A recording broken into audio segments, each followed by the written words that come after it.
The legacy media team up with the political class to push information and sometimes flat out propaganda when it comes to COVID 19, vaccines, and vaccine mandates. I'm Candice Malcolm, and this is The Candice Malcolm Show.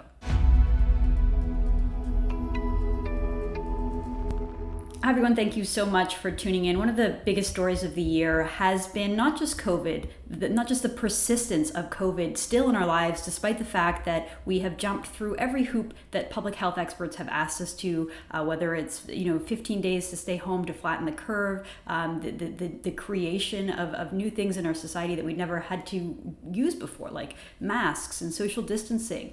The idea that when vaccines came out, if we all just got vaccinated, we'd be able to go back to life as usual. Well, like I said, the biggest story of the year has been these moving goalposts. The fact that it's never enough. There's always something more, something new. And I want to bring in a guest today who has been on the front lines reporting this important story, often going against the narrative that is being pushed by the political class and the legacy media, often attacked for it, but still relentless in his reporting. I'm talking about Anthony Furey. Anthony is an editor and columnist for the Sun newspaper chain in Canada. He's written for Time, the New York Daily News, Literary Review of Canada, and other publications. He's also appeared on television programs and talk radio all over the world, including Fox News and BBC. He is the host of post-media podcast Full Comment with Anthony Furey. And since the start of the pandemic, like I said, Anthony has been one of the few voices in the legacy media who has been pushing back against the government's draconian measures and the sometimes nonsensical public health measures. So, Anthony, thank you for joining the podcast. Candice, great to be here. You're so kind, but I got to say, all I've really been doing the past year and a half or 20 months is a government report will come out that says, okay, here's what's going on with COVID. Here's what the data actually shows. Here are the myocarditis hospitalization rates post-vaccine. Here's the comorbidity data on a government website. And I'm just reporting what is in government reports. It should be really actually the most boring and easiest and least controversial journalism there is. But for whatever reason, yes, reporting government statistics has kind of upset a few people here and there. It's an interesting time to be alive, that's for sure. It is interesting because, Anthony, we see. I mean, look, the problem of groupthink in the media in Canada is a long running problem. It's nothing new, nothing with COVID. But what we see is, there'll be some kind of a main message that's coming from the government, coming from Justin Trudeau or even provincial authorities. And the media is sort of like a pack. They all just completely take the narrative, take the talking points, hook, line, and sinker, and start promoting it. Not like journalists, but like little activists, pushing one side of the story. And like you said, you sort of take the step to dig a little deeper. You're often demonized and attacked on social media by some of these other fancy journalists writing in the other organizations. They've called you dangerous. They've called your stories fake news. And like you said, you're just pulling government data. So I know this is an impossible question to answer, but why is there so much groupthink in the Canadian media? What is happening in Canada where all of the journalists and most of the political class have the exact same opinion when it comes to the major issues? Yeah, and I will preface my remarks by saying I have heard from a number of politicians across the spectrum. I've actually heard from people who work at media outlets, pretty much every major media outlet in Canada, people who I didn't know before who have reached out to discuss this issue, people who may want to do journalism a little bit differently. And it is interesting to see that there are folks out there, I'm not going to name them or the outlets because we spoke in confidence, but there are people out there who are kind of uncomfortable with things and they do want to see things go in a different direction. I found it always very enlightening to have those conversations with people. Why are we at this point though, Candice? I mean, I think back in March 2020, April 2020, public health wanted everybody to take this seriously. They were not exactly sure what we were dealing with, what the fatality rate was, how this thing spreads. They said, look, we've got to make sure everybody does things to take protocols, got to take it seriously. So we had a very blanket, blunt message that basically said, anybody can get COVID at any time, in any situation. Anybody can die from it. And you've got to stay home, not do anything. And the only way out is for like a 100% vaccination rate or what have you. I know initially they said 70, 75, numbers change and so forth, but that was kind of the blunt message that was communicated. And one can appreciate initially why someone like Dr. Theresa Tam would maybe think that's a good strategy to just make sure someone who actually is quite, maybe not a healthy individual, but mistakes themselves for being healthy. I don't have to worry about COVID. And you go, well, I don't know, sir, maybe you do. Or I don't have to get the vaccine. I don't know, maybe you do. I appreciate why they want to sort of oversell things to a degree, but come on, we're way beyond that. Everybody out there is much more informed about the nuances. A journalist's job is not just to amplify a tone that has been set by a government official or public health official. And may I remind you that public health talks a lot about behavioral sciences or what they call nudging, encouraging people to take a certain attitude. And it's just not the job of media to be pushing all of that out there. If there's some contextualized and nuanced data that suggests that sort of blunt message that I articulated perhaps is not 100% true, well, you still report that data because that's your job in an independent press and to inform the people out there. So I think that's kind of largely what's going on. That's where the sort of the PAC journalism, the narrative and the advocacy journalism has come from. And it's a shame because the general public is much smarter than that and deserves to be treated with much more respect. I couldn't agree more, Anthony. And what I find interesting is that it isn't necessarily a left-right issue. The way that many journalists sort of paint it is like, oh, look at these right-wing muckrakers who are spreading this sort of information that goes against the narrative. I mean, look down in the States. I know we've had this conversation before, but we saw in the Atlantic magazine, a sort of mainstream leftist organization going through and saying, well, look, maybe the way that we calculated COVID deaths was wrong, and that this thing was never as bad as we thought. We saw Vanity Fair come out with a really comprehensive piece talking about how putting little kids in masks is probably not the best idea. In fact, it's probably causes far more harm than good. Whereas these kind of opinions, like the two that I just mentioned, you know, if you put anything up like that out in Canada, well, first of all, you don't see anything like that. You know, the Atlantic is the equivalent of like Maclean's, Vanity Fair would be like the Walrus. I couldn't imagine those left-leaning mainstream publications. They're hardly mainstream because they have such small audiences, but the legacy media, they don't have that, and it's sort of sad that we're sort of missing out on that other viewpoint. So I don't want to beat a dead horse, but how come in the U.S., which is a political culture very similar to ours, there is so much more array of opinions and thoughts being promoted?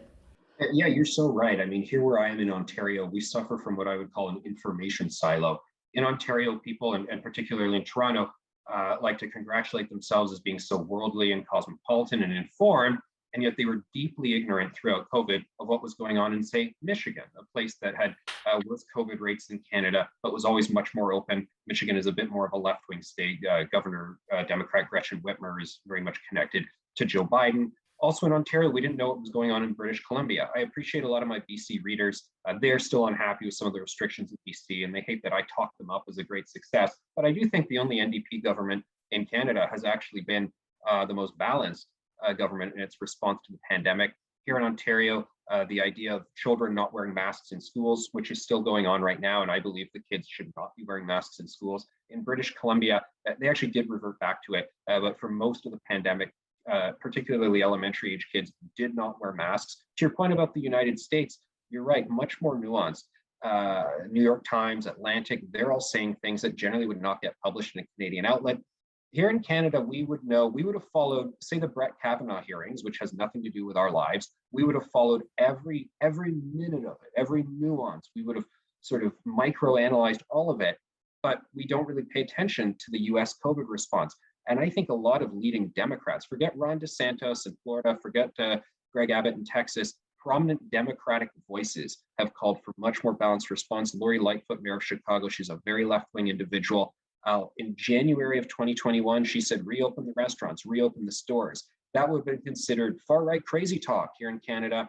The former acting Democratic mayor of Boston, Kim Janey, she compared vaccine passports to slavery. She is a Black lady, just for the record, to put that into context. She later withdrew the remarks, but it's still interesting to see that that is the sort of things that are being said by Democrats, by left-wing individuals in the US. It's much more balanced there. And I think it's been able to allow them to live in a much more balanced way in terms of responding to COVID. I think that when so many Canadians, especially in Ontario, and I'm not trying to be unfair, but they think of the U.S. reaction or the U.S. Reaction to COVID and how they treated it. They think of like the very early days when New York was getting hammered and everyone was saying Trump's at fault, and they sort of smugly say, okay, we're doing better than the U.S. And then they don't really look at the nuances and the differences that now 2 years later it's like totally different story. You mentioned little kids in masks, and this is a pet peeve of mine, and something that I get so frustrated about, even for my 2-year-old that's often made to wear a mask, which is just the most ridiculous thing. You've reported something a little different when it comes to little kids and vaccines, and I know that we've talked about it before on the program, but I still think that it's incredibly important to address, because when you watch the CBC, when you read some of the newspapers, they almost feel like infomercials for the vaccine. Like the sort of report from all around is parents are eagerly awaiting this vaccine. They can't wait. Kids can finally get the jab and go back to normal. And I know that's true. I talked to a neighbor of mine yesterday who her little kids are already vaccinated. As soon as it was available, she was sort of first in line. I know that some parents do have that attitude, but that's not like the unanimous decision of parents with little kids. I know you've got some kids in that age range. So can you sort of walk us through what the experts say, what the stats are, what the data is when it comes to vaccinating this age group 5 to 11? Yeah, well, one thing that's very interesting, again, some of the nuanced and contextualized information that really hasn't been doing the rounds is the risk benefit analysis, for instance, for the kids. Pfizer, in their own submission data to the FDA, they looked at myocarditis rates versus COVID prevented hospitalizations among kids to see what would we actually be getting here if we did a mass campaign. And they looked back at 5 different periods in time for the past 20 months to say if we did a max vaccination campaign of kids in this time, how much COVID hospitalizations would there be prevented versus myocarditis. And they did find in one scenario, I believe it was June 2021, they said if we vaccinated all kids, it would prevent this number of COVID hospitalizations, but would actually create slightly more myocarditis hospitalizations. So that's very interesting that Pfizer themselves actually say, well, in not all circumstances do the benefits outweigh the risks. And the FDA committee that was actually looking into whether or not they'd approve it for kids, they went back to the FDA and they said several times, hey, could we maybe just first approve this for high-risk kids who we believe definitely should be getting this vaccine before we approve it for the general public because of this sort of risk assessment uncertainty? And the FDA said, no, it's all or nothing. And they said, well, okay, if it's all or nothing, we better just approve it so we can make it available to those who want it and those we feel need it.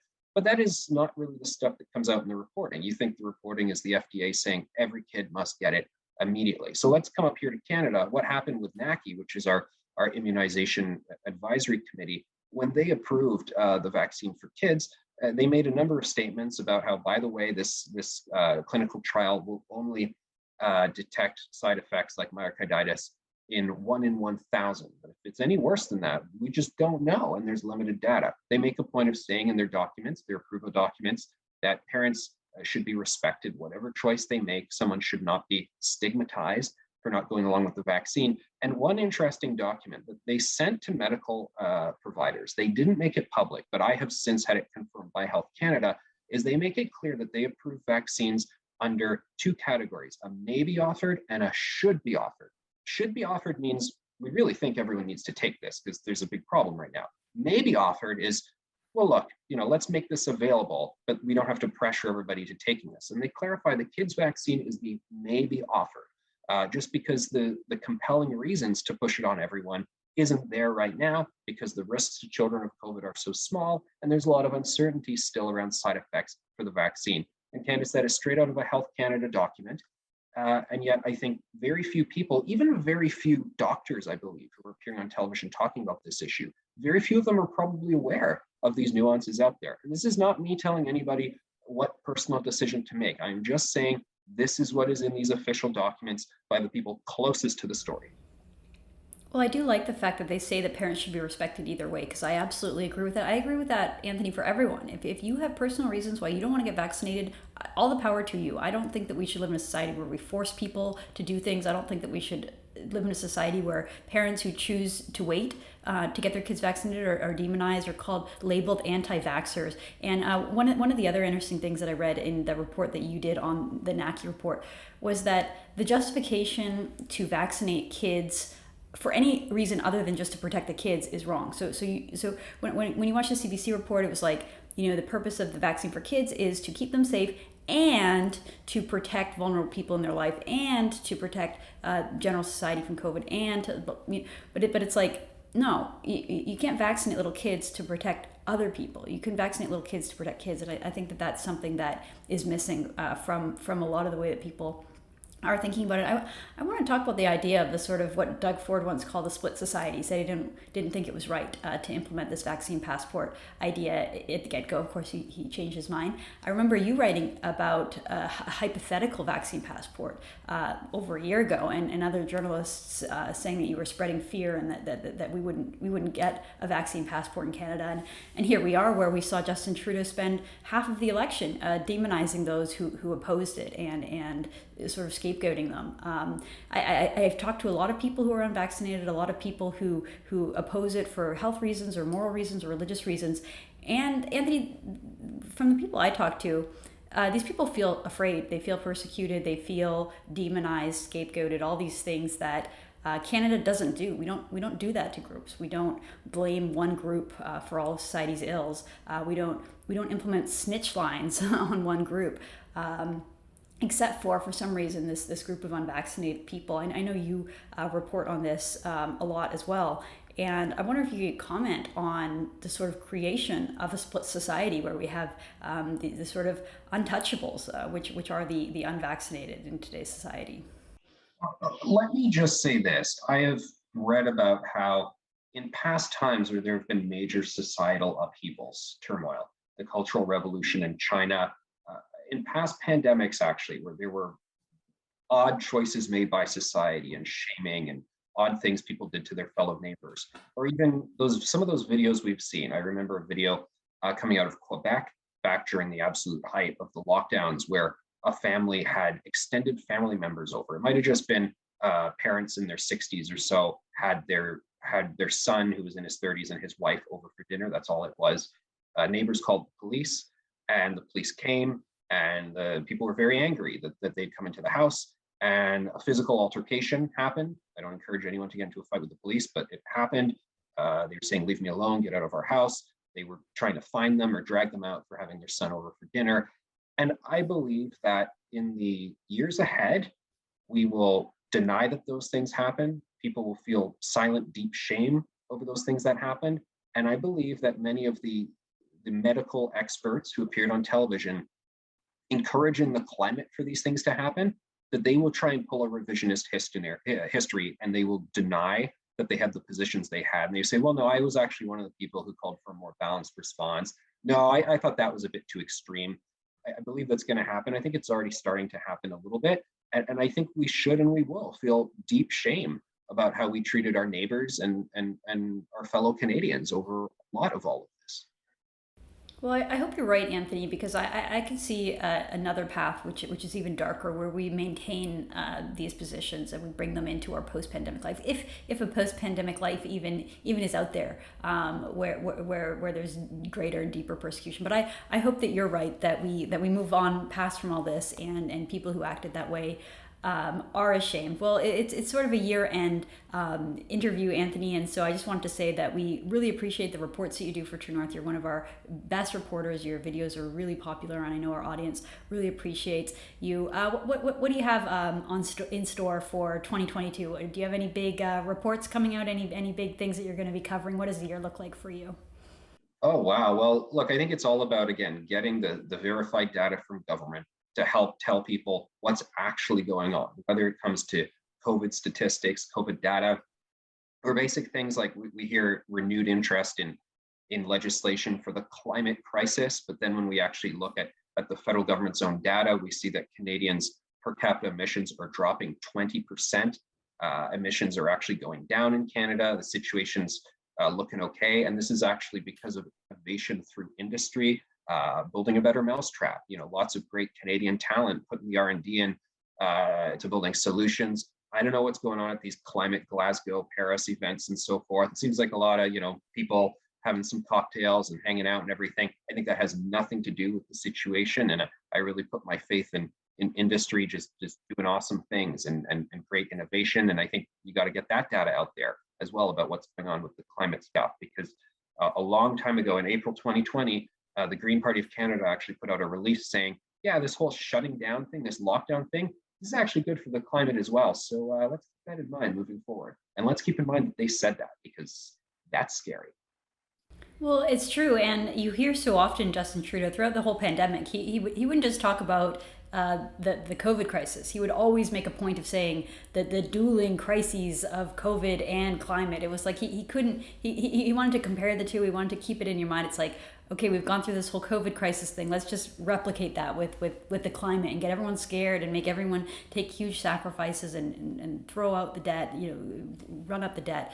But you know it's coming. So I'm really grateful and fortunate. We're fortunate at True North that we have your talents, and we really appreciate all the work you do. Anthony Furey, thank you so much for joining us. I hope you have a great Christmas and a great holiday with your family. Thanks for joining us. Well, thanks very much, and same to all the viewers.